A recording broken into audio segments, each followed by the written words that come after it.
देखिए मान लेते हैं कि एक केले की कीमत है 1 रुपए। कितनी है? एक केला जो है वो मिल रहा है आपको 1 रुपए का, और एक आम भी आपको कितने का मिल रहा है? 1 रुपए का। ठीक, तो ऐसी स्थिति में क्या हो जाएगा? जो हमारी पहली वस्तु कौन सी है? केला।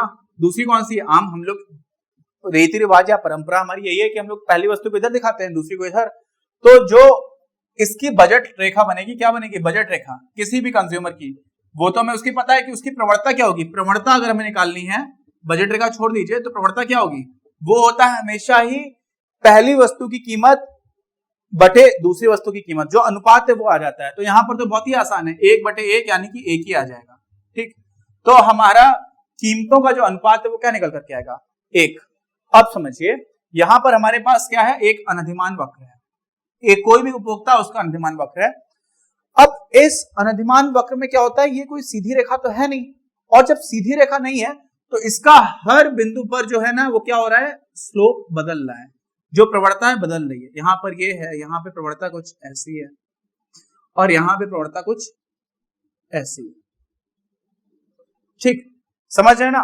तो प्रवणता बदलती है। प्रवणता क्या होता है कि बस छू करके जो स्पर्श रेखा जा रही है किसी भी बिंदु पर, उस स्पर्श रेखा की जो प्रवणता होती है वही प्रवणता हमारे अनधिमान वक्र की भी हो जाएगी। अब यहां पर मान लीजिए ये बिंदु है, इसको हम लोग बोल देते हैं ए, और मान लेते हैं यहां की जो प्रवणता है उसका निरपेक्ष मान 2 है। वास्तव में तो ऋण 2 होगा, लेकिन 2 है। अगर आप निरपेक्ष देखते हो, जो नकारात्मक वैल्यू उसको हटा दो। तो अगर मान लीजिए बिंदु ए पर जो प्रवणता है वो क्या है? एम से हम प्रवणता बोल देते हैं। तो एम जो ए पर है वो कितनी है? 2 है, निरपेक्ष मान। ठीक, एकदम सब कुछ ठीक लिख दिया। इससे कंफ्यूज मत होना नोटेशन से, जो आराम की बात है वो समझो। क्या हो रहा है? इसका मतलब यह हुआ कि यार उस इंसान को, जो भी उपभोक्ता है, उसे अगर अपनी कुल उपयोगिता कितनी रखनी है? उतनी ही रखनी है जितनी उसकी बनी हुई है। तो वो इस बिंदु पर जब है तो वो 2 आम छोड़ने के लिए तैयार है कि उसे 1 केला मिल जाए। इधर 1 ही इकाई आगे बढ़ना चाह रहा है, जबकि यहां पर और ज्यादा दिख रहा है, तो 3 कर दीजिए। मान लीजिए 3 है प्रवणता, कंफ्यूज मत होना, सॉरी, क्योंकि मैंने बनाया ऐसा है ना, तो यहां पर 3 के आसपास दिख रहा है। इसका मतलब वो 1 2 3 इकाई आम छोड़ सकता है, उसे 1 केला आप दे दो। क्या कर सकता है? 3 इकाई छोड़ सकता है, और ये तो उसका अपना है, खुद से निर्धारित कर रहा है। लेकिन बाजार में क्या चल रहा है? बाजार में ये चल रहा है यार कि आपको अगर 1 केला खरीदना है तो आपको 1 ही आम छोड़ना होगा। क्यों? अनुपात क्या है? 1 ही तो अनुपात है। इसका मतलब अगर उसने 3 आम छोड़ दिए तो उसके पास बाजार में इतने पैसे आ जाएंगे कि वो 1 केला नहीं 3 केले खरीद सकता है।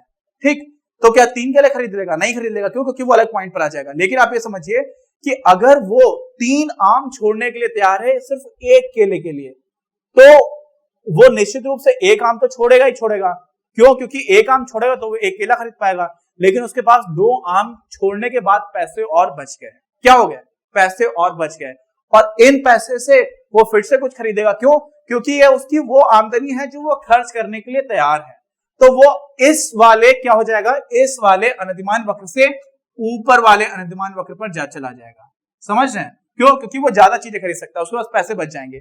लेकिन जहां पर भी वो जाएगा वहां पर क्या हो रहा होगा? वहां पर ऐसा हो रहा होगा, जिस बिंदु पर ऐसा हो जाएगा कि वो 1 आम छोड़ करके 1 ही केला खरीद पाएगा, अगर उसको अपनी उपयोगिता क्या रखनी है? फिक्स रखनी है, बदलनी नहीं है। और अनधिमान वक्र पर ये होता ही है। और उसी स्थिति में बाजार भी क्या कर रहा है? उसको 1 केला खरीदने के लिए क्या कर रहा है? वास्तव में 1 ही आम बेचना अलाउ कर रहा है। मतलब आपको अगर 1 केला खरीदना है तो आपको 1 आम बेचना पड़ेगा। बाजार में ये फिक्स्ड है। क्यों? क्योंकि बाजार में कीमतें निर्धारित है, और बाजार में कीमत जो निर्धारित है उसके बाद ही तो वो निर्णय ले रहा है। तो उसको क्या समझ में आ रहा है कि जिस स्थिति पर ऐसा हो रहा होगा, कैसा? जिस स्थिति पर ऐसा हो रहा होगा, मान लीजिए ये बिंदु बी है, तो बी पर क्या अगर होता है, हालांकि इस अनधिमान वक्र से तो वो ऊपर चला जाएगा। क्यों? क्योंकि उसने जब 3 आम छोड़ दिए, अगर वो इसी अनधिमान वक्र पर होता तो 3 आम छोड़ दे रहा है, उसको 1 केला चाहिए। लेकिन 3 आम छोड़ने के बाद उसको 3 रुपए मिल गए, और 1 केला तो उसको 1 रुपए में मिल गया, तो उसके बाद 2 रुपए बच गए। तो ये जब 2 रुपए बच गए, इसका मतलब ये जो अनधिमान वक्र है ना, इसके बहुत सारे बिंदु क्या हो जाएंगे? उसकी जो बजट रेखा होगी उसके अंदर आ रहे होंगे। यानी कि ये ऐसे बिंदु हैं जो वो खरीद तो सकता है लेकिन पैसे बच जाएंगे, और उसको अधिकतम क्या चाहिए? अधिकतम वो इतना खरीद सकता है जो कोई बिंदु आपकी बजट रेखा पर है। लेकिन आप ये समझ जाइए कि अगर प्रवणता ज्यादा है तब तो काम नहीं चलेगा। अब क्या करते हैं? अब प्रवणता उल्टी करके देखते हैं। ये हमारा एक है बिंदु सी। ठीक, यहां पर क्या हो गया है, यहां पर मुझे अगर एक केला चाहिए, क्या चाहिए, एक केला, तो यहां पर मुझे समझ रहे हैं आप, एक केला चाहने के लिए मुझे बहुत ही कम आम छोड़ने के लिए मैं तैयार हूं। मतलब मैंने 1/4 आम छोड़ना चाह रहा हूं और मुझे केला चाहिए एक। लेकिन राजा बाबू 1/4 आम अगर आप छोड़ दे रहे हो तो बाजार में आपको चवन्नी मिल रही है, 1 रुपया मिल ही नहीं रहा, 25 पैसे मिल रहे हैं, और 25 पैसे में आप 25 पैसे के हिसाब से सिर्फ चौथाई केला खरीद पाओगे। लेकिन आपको अगर अपनी उपयोगिता क्या करनी है, समझ रहे हो, अपनी उपयोगिता आपको उतनी ही बना के रखनी है जितनी है। तो आपको चाहिए है एक केला और वो आप खरीद नहीं सकते हो, तो आप क्या करोगे, इसका मतलब इस जगह पर जब आप सी पर हो तो सी पर आपके लिए क्या ज्यादा महत्वपूर्ण हो गया है, आम ज्यादा महत्वपूर्ण हो गया है, क्योंकि आप सिर्फ चौथाई आम छोड़ना चाह रहे हो, केला चाहिए आपको एक। तो आप फिर से ऐसी दिशा में जाओगे जहां पर आपको आम ज्यादा मिल रहे हो। तो आम कब ज्यादा मिलेंगे, जब वापस से आप इसी अनधिमान वक्र पर ऊपर जाने लगो। क्यों, क्योंकि ऊपर वाली दिशा में आम ज्यादा है, केले कम है।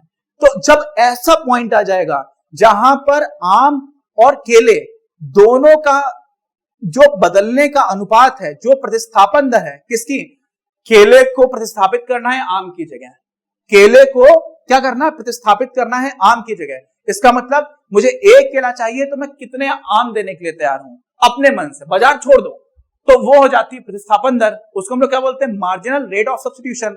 और जब वो बराबर हो जाएगी बाजार की कीमतों के, तब मुझे एक ऐसा पॉइंट मिलेगा कि हाँ यहां पर तो मैं वो चीज खरीद भी सकता हूं और साथ में इसको उसी स्तर से बदलने में मेरी उपयोगिता उतनी ही बनी हुई है, और साथ में क्योंकि ये अधिकतम है जो मैं खरीद सकता हूं, क्योंकि ये बजट रेखा पर स्थित है, इसलिए ये एक ऐसा पॉइंट मिलेगा जो वास्तव में कोई भी उपयोगिता का इष्टतम चयन होगा, उसके लिए ऑप्टिमल होगा ये बंडल, ये जो सेट मिलेगा उसको वो ऑप्टिमल होगा। ऑप्टिमल समझते हैं हम लोग, जब कॉलेज में थे तो एक कोर्स था ऑप्टिमाइजेशन, है ना, और बहुत ही अच्छा कोर्स था।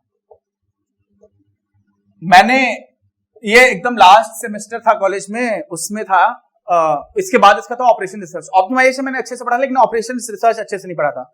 और इसमें ऐसा होता था कि कौन सी चीज सबसे अच्छी तरह से की जाए, बहुत अच्छा है, बहुत इंटरेस्टिंग है, और मैंने बिल्कुल पढ़ाई नहीं की इसके लिए, है ना। मैंने लास्ट सेमेस्टर में इस कोर्स में बिल्कुल लापरवाही की, कुछ पढ़ाई नहीं की। और लास्ट में जब मान लीजिए कल सुबह एग्जामिनेशन है, मैं शाम को मैंने बुक पढ़ना स्टार्ट किया, और मुझे बुक पढ़ करके इतनी गुस्सा आई खुद के ऊपर, मुझे लगा कि इतना अच्छा कोर्स था, अगर मैंने तमीज से पढ़ा होता तो मार्क्स भी अच्छे आते और मुझे मजा आ रहा था, आप समझ रहे हैं।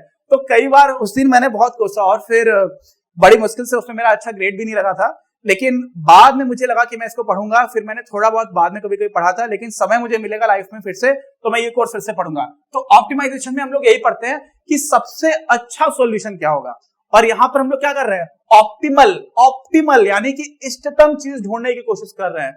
तो ये काफी इंटरेस्टिंग है, आप लोग बड़े होंगे तो ये पढ़िएगा, और वैसे भी इंटरनेट पर थोड़ा बहुत तो मिल जाएगा आपको, इस पर कुछ वीडियो से मिल जाएंगे, देखिएगा। तो मैं क्या बता रहा हूं, इसका मतलब आपको समझ में आ गया कि जिस समय पर विस्थापन की सीमांत दर यानी कि मार्जिनल रेट ऑफ सब्स्टिट्यूशन बराबर हो जाएगा किसके, प्राइस रेशियो के, वही एक ऐसा पॉइंट होगा जो इष्टतम बंडल के बारे में बताएगा कि उपभोक्ता का इष्टतम बंडल क्या है। अच्छा, तो अब हमारा जो उपभोक्ता का व्यवहार सिद्धांत है ना, इसमें हम लोग अपने चैप्टर के बिल्कुल बीचों बीच में पहुंच गए, नदी के बीच में पहुंच गए। अब क्या बात आएगी, हम लोगों ने मांग और मांग वक्र की थोड़ी बहुत बात की थी, लेकिन अब हम लोग मांग वक्र को बहुत अच्छे से देख पाएंगे। क्यों, क्योंकि उपभोक्ता की मजबूरी क्या क्या है, बाजार की कीमतें और उसकी आमदनी, और उपभोक्ता की इच्छाएं क्या क्या है, उसके लिए खुद की क्या क्या उपयोगिता, उसकी टेस्ट एंड प्रेफरेंसेस, ये दोनों हम लोग पढ़ करके उसके इष्टतम बंडल तक पहुंच गए। अब हम लोग ये बता पाएंगे कि किस कीमत पर वो कितनी चीजों की मांग करेगा। समझ में आ गया मांग क्या होती है, मैं ब्रीफ में बताता हूं, अगले वीडियो में इसको अच्छे से देखेंगे। देखिए, कोई भी चीज कुछ भी है, ये मार्कर है, ठीक, ये मार्कर मैं कितने खरीदूंगा ये बहुत सारी चीजों पर निर्भर करता है। 4 फैक्टर्स हैं। सबसे पहला तो फैक्टर है कि मेरा टेस्ट एंड प्रेफरेंसेस क्या है, मुझे ये चीज पसंद भी है या नहीं है। जो चीज मुझे लेना देना ही नहीं है, जिससे मुझे बिल्कुल पसंद नहीं है, ना मुझे उसकी जरूरत है, तो वो मैं क्यों खरीदूंगा, ठीक। दूसरी चीज कि इस मार्कर के बिना कोई दूसरी ऐसी चीज आती है जो एकदम ऐसा ही काम कर पाए, समझ रहे हैं। तो अगर मुझे एकदम वैसा ही काम करने वाली सस्ती चीज मिलेगी तो मैं ये नहीं खरीदूंगा, है ना, एकदम कॉमन सेंस है। और सोचिए कि अच्छा ये मार्कर तो मुझे अच्छा लग रहा है, लेकिन इसमें इंक डालते हैं यार, वो इंक बहुत महंगी हो गई, तो मैं सोचता हूं कि यार मैंने मार्कर तो खरीद लिया, लेकिन इंक डालने में तो मेरी पूरी जेब खाली हो जाएगी, तो मैं क्या खरीदूंगा, फिर ये मार्कर नहीं खरीदूंगा। तो इसका मतलब ये मार्कर की कीमत अगर कुछ रहे भी, लेकिन इससे जुड़ी हुई वस्तुओं की कीमत अगर बदलने लग जाए तो क्या होगा, तब भी इसको कितना खरीदा जाएगा उस पर एक अंतर पड़ना शुरू हो जाएगा। समझ गए? तीसरी चीज क्या है? तीसरी चीज है कि मेरे पास पैसे भी तो हो, मेरी आमदनी भी तो हो। अब ये मार्कर आपने बना दिया डायमंड का, हीरे का मार्कर है, मान लो उसका कुछ और काम है। अब मेरी औकात ही नहीं है भाई खरीदने की, तो मैं क्या खरीदूंगा, कुछ नहीं करूंगा। अब ये तीनों तो ऐसे फैक्टर्स हो गए जो बाहर के हो गए, लेकिन उसके बाद एक चौथा फैक्टर आता है कि इस मार्कर की कीमत क्या है। अगर इस मार्कर की कीमत आप बढ़ाते जाओगे तो मैं ये कम खरीदूंगा, आमतौर पर यही तो होता है। और अगर आपने ये बहुत सस्ता खरीद लिया तो मैं ज्यादा खरीद लूंगा आमतौर पर। तो यही जो रिलेशनशिप बनती है ना, वास्तव में यही होता है कि किसी वस्तु की कीमत गिवन, यानी गिवन का मतलब पहले हमने मान लिया कि बाकी सारी चीजें निर्धारित है। निर्धारित है मतलब बाकी जो इंक का प्राइस है वो उतना ही बना हुआ है, वो परिवर्तित नहीं हो रहा, वो जितना था पहले उतना ही है। साथ में दूसरी चीज भी है, यानी कि इससे जुड़ी बाकी कोई दूसरा ऐसा इन्वेंशन नहीं हो गई, कोई खोज नहीं होगी कि ऐसी चीज आपको सस्ती मिल जाएगी, वो भी नहीं हुआ। मेरी जो इच्छा है, ऐसा भी नहीं हुआ कि मेरी एकदम अचानक से इच्छा बदल गई कि नहीं अब तो मुझे जीवन में मार्कर की जरूरत ही नहीं है, अब मैं चौक से पढ़ाऊंगा, वो भी नहीं हुआ। साथ में मेरी सैलरी भी बहुत ज्यादा बढ़ घट नहीं गई। तो अगर कोई और चीज नहीं बदल रही है, सिर्फ इस मार्कर की कीमत बदलती जा रही है, तो इस मार्कर की अलग अलग कीमतों पर मैं इस मार्कर की कितनी संख्या को खरीदूंगा और वो खरीद पाने में मैं कैपेबल रहूंगा, मतलब सिर्फ मेरी इच्छा नहीं होगी, इच्छा के साथ साथ वो मैं खरीद पाऊंगा, उसको क्या बोल देते हैं, इस मार्कर की मांग। इंग्लिश में उसको बोलते हैं क्वांटिटी डिमांडेड, या इन जनरल वो पूरा वक्र जो होगा वो डिमांड बताएगा। समझ गया? तो वो हम लोग बात करेंगे अपने अगले वीडियो में, और वो पूरे माइक्रो इकोनॉमिक्स में। और खासतौर से बोलूं ना ईमानदारी से, तो हम लोग जब फिजिक्स पढ़ते हैं तो ग्रेविटेशन लॉ पढ़ते हैं, ठीक है, लॉ ऑफ ग्रेविटी, ये पूरे यूनिवर्स में लगता है, ठीक है ना, लॉ ऑफ ग्रेविटेशन। ऐसे ही एकदम फंडामेंटल लॉ अगर आपको कोई इकोनॉमिक्स में बोले ना, तो सबसे पहला ऐसा लॉ आता है ये, जो क्योंकि ये साइंस नहीं है, प्योर साइंस नहीं है, इसलिए लॉ ऑफ डिमांड भी कुछ जगह पर नहीं काम करता है। हम लोग गिफिन गुड्स के बारे में पढ़ेंगे, वो सारी चीजें आएंगी, लेकिन लगभग सबसे ज्यादा व्यापक स्तर पर काम करने वाला कोई अगर नियम है तो मांग का नियम है। ये हम लोग पढ़ेंगे अपने अगले वीडियो में। कोई डाउट हो बताइएगा। ये हम लोगों ने यहाँ पर गेम खेला था, तो इसमें बहुत ज्यादा कुछ नोट्स बनते नहीं है, जो 2-3 लाइन के नोट्स होंगे वो आपको इस वीडियो के डिस्क्रिप्शन में मिल जाएंगे। हम लोग मिलेंगे अपने अगले वीडियो में। अपनी क्लास का उद्देश्य आप सभी के लिए आप ही की भाषा में गुणवत्तापूर्ण शिक्षा उपलब्ध कराना है। कक्षा 12 तक के सभी प्रमुख विषयों पर हम वीडियोस बना रहे हैं, और कुछ विषयों पर वीडियोस आपके अपने चैनल अपनी क्लास की ही अन्य प्लेलिस्ट पर अपलोड भी हो चुके हैं। ज्ञान के प्रकाश से देश को सशक्त बनाने के हमारे इस प्रयास में इस चैनल को सब्सक्राइब करके और लोगों के साथ शेयर करके अपना बहुमूल्य योगदान जरूर दें। पढ़ेगा इंडिया तो बढ़ेगा इंडिया।